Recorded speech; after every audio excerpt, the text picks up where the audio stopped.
Sup mga ka-farmer? So magandang araw sa inyo. Dito ako sa aking kamatis. So didilig kami ngayon ng humus tsaka konting sulfate para sa ugat. Kasi para makabuelo na siya sa ilalim at dumire-diretso na yung tayo niya. Medyo marami pa rin namatay pero may pampalit pa naman tayo. So ayan ng ating mga kamatis. So ayun yung didilig ng kasama ko. So ayan, ayun yung mga kamatis ko.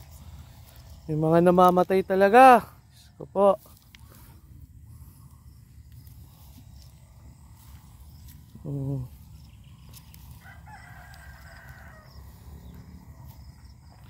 Pero hindi siya tulad nung nakaraan na sobrang daming namatay. Mangilan-ngilan pa rin pero hindi talaga maiwasan eh.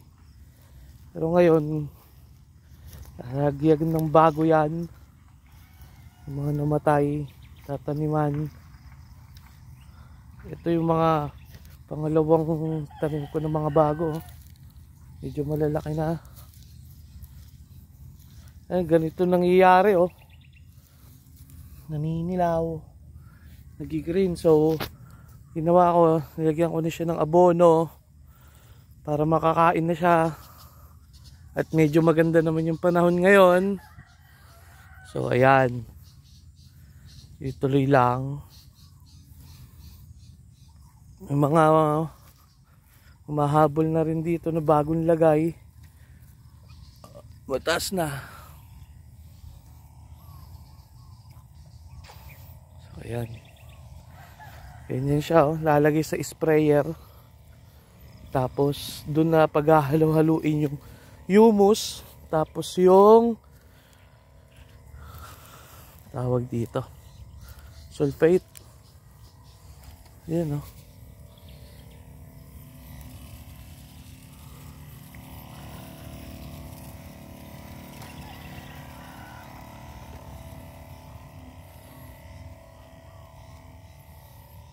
Patikim lang yan, unang abono yan itong mga kamatis ko.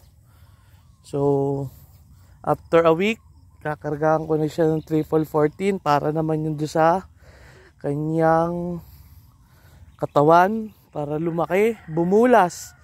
To medyo maganda to,